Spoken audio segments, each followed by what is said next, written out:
Comment bien gérer ses émotions? C'est ce que nous allons voir tout de suite dans cette vidéo.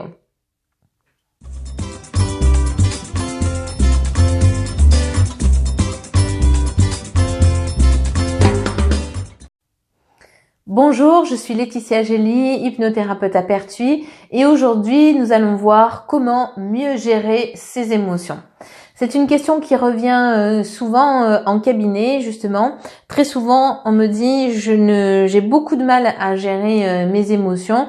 Souvent ça explose, soit ça peut être explosion en colère, soit explosion au niveau des larmes, pleurer, etc. Soit imploser, c'est-à-dire que on ne donne rien à l'extérieur, mais vraiment c'est à l'intérieur et ça nous prend aux tripes. Ça peut nous donner la boule au ventre, ça peut nous donner des problèmes de digestion, des problèmes intestinaux, de côlon irritable aussi. Comment pouvoir gérer toutes ces émotions-là.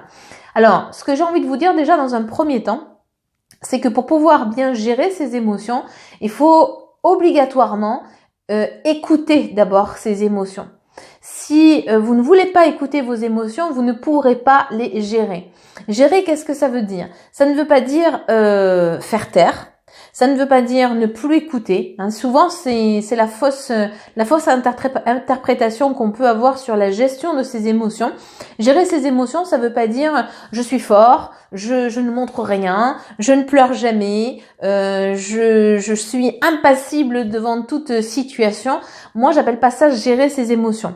Moi, j'appelle ça prendre sur soi. Et quand on prend sur soi, au bout d'un moment, ça explose ou ça implose, un des deux. Mais en tout cas, ce n'est jamais bon pour soi. Savoir gérer ses émotions, c'est d'abord et surtout savoir les écouter. Dire je suis triste, eh bien j'entends que telle ou telle chose m'a rendu triste.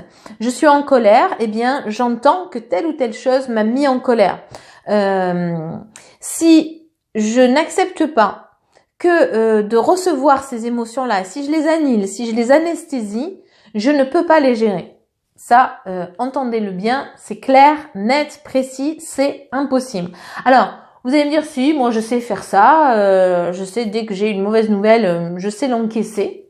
Alors oui, vous savez l'encaisser, mais ça ne veut pas dire que vous savez la gérer, parce que ça veut dire qu'à un moment donné ou à un autre, quand vous aurez accumulé et encaissé plusieurs mauvaises nouvelles comme ça, à un moment donné, ça va déborder et vous n'allez plus rien gérer du tout. Et c'est à ce moment-là que vous allez vous rendre compte que vous ne pouvez plus rien gérer du tout quand vous avez encaissé plusieurs émotions justement empilées et que à un moment donné, c'est la petite goutte d'eau en fait qui vient faire déborder le vase, comme on dit.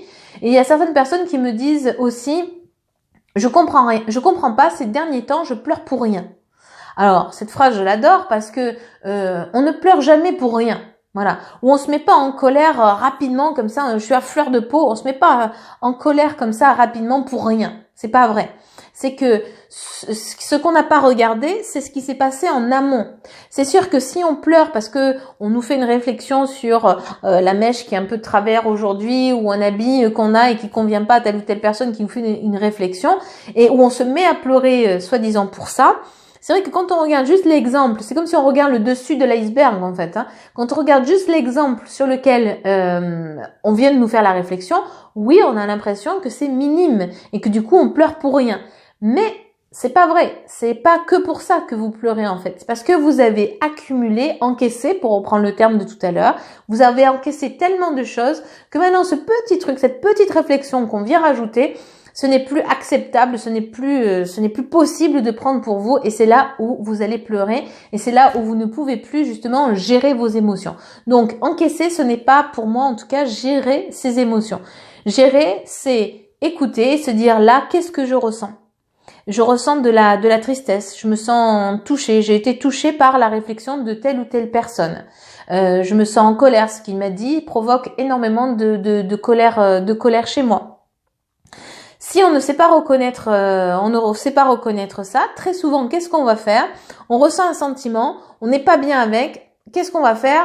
On va le rebalancer tout de suite, en fait. On va renvoyer au destinataire, c'est-à-dire si j'ai reçu de la colère, eh bien, ce que je vais faire, c'est, en fait, j'ai pas reçu de la colère. C'est pas ça. C'est que ce qui m'a été dit, je l'ai vécu comme étant contrariant pour moi et la colère est montée chez moi, parce que la colère c'est quelque chose qui m'appartient, c'est parce que l'autre me donne.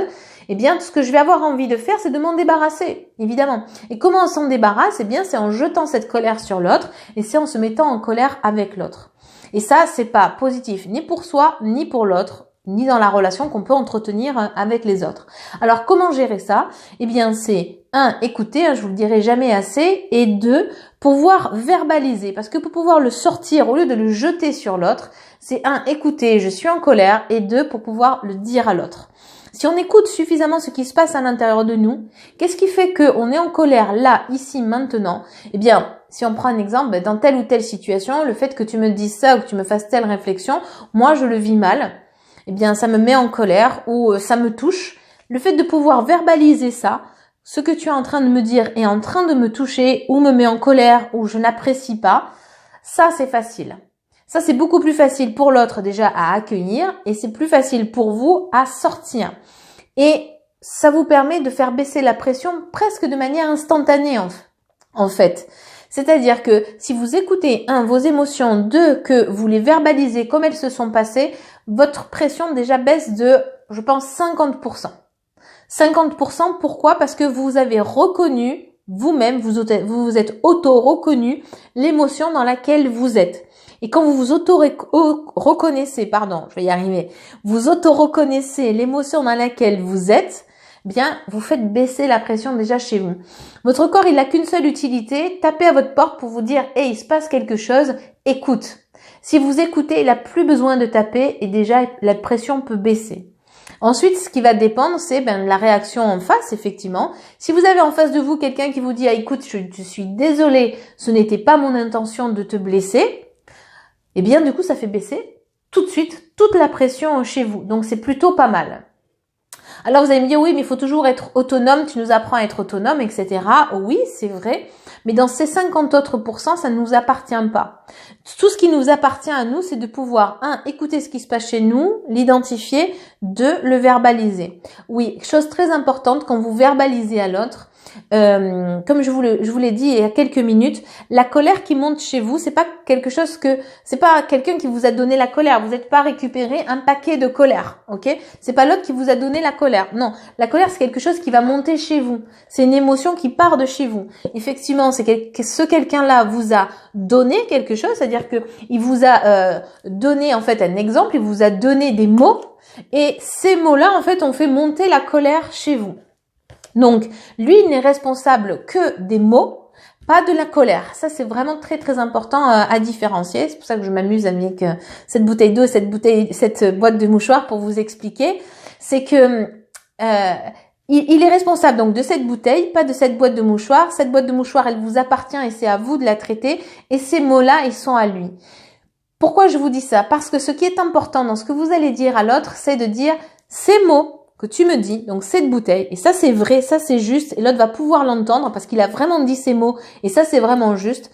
Ces mots que toi tu me dis, là, moi, ces mots-là me blessent, ou me mettent en colère. Et là, je parle de je, parce que ça m'appartient, donc je parle de je.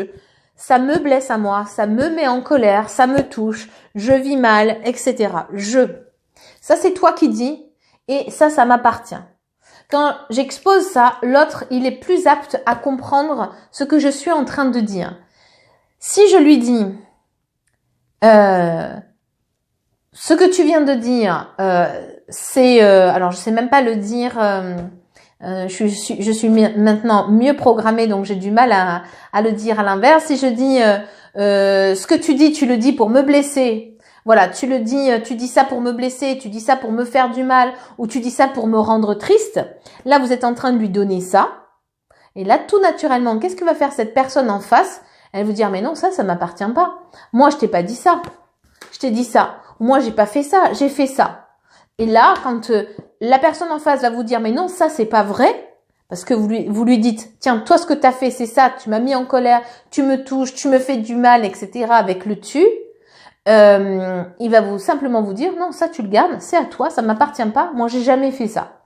Et ça va vous mettre en pression encore plus parce que vous allez vous sentir renié dans votre ressenti parce que là il va vous dire bah non, moi j'ai pas fait ça.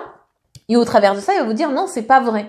Et vous allez croire qu'en fait, il vous dit bah non, ce que tu ressens c'est pas vrai. Alors qu'en fait, on parlait de ça à la base.